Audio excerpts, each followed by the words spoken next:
y'all, welcome to Scrappin with Sheri. Some of you have asked me about doing an album flip through of one of my latest albums. So I wanted to share this one with you that I just completed. This was a trip we took in August of 2023, a little road trip, kind of an end of summer trip that we took. And I went to 2 different advisor retreats, but then we got a lot of fun time in between. So I wanted to share this with you. Now, this particular album is not one that's been available for sale. I got this because one of my good customers signed on to become one of my team members, and Creative Memories sent me this album as a thank you for that. So thank you, Hillary, for signing on with us. So here is the album. Now, a lot of the page ideas you'll recognize from things I have taught on the YouTube channel. Some of them came from virtual crop ideas. Some of them came from various blog posts that I had seen. Some of them I learned at retreats I went to. So never underestimate the power of a sketch or watching an online class to get new and exciting ideas. Now, you will notice there's not a ton of journaling on these pages so far, and that's because my husband did all of these hikes while I was attending a Creative Memories event.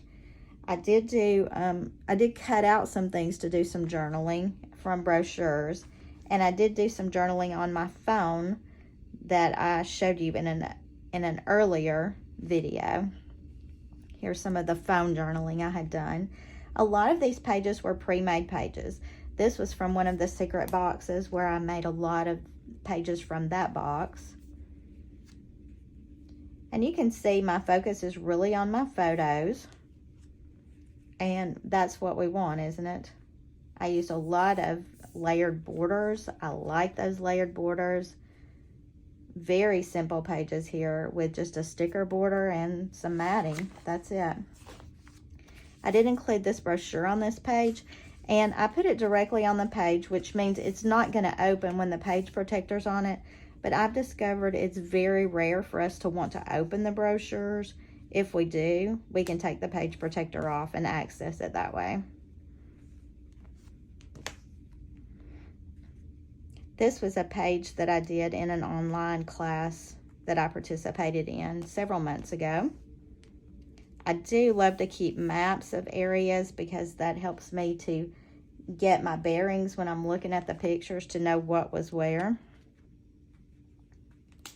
Again, lots of very, very simple pages. This was a challenge Noreen did to use a border maker cartridge different ways. So I punched it here. I used the leftover to go here. And then I punched the sides of my pictures just to carry that arrow design. That was kind of a fun challenge. And I used my silhouette machine to do my title here. This was one of my very favorite pages. And I actually entered this one into a contest at one of the Creative Memories events I went to. And tied for first place in the contest, so I was pretty excited about that. But the driftwood die cut from the Seize Please collection was perfect for this. This is actually a combination of lots of different papers. This was from one pack. This journaling box was from another. The driftwood was from Seize Please, as was this driftwood. But the papers were from lots of different collections. Again, my phone journaling here. These pages I taught on one of the YouTube videos, and I was excited to be able to use them.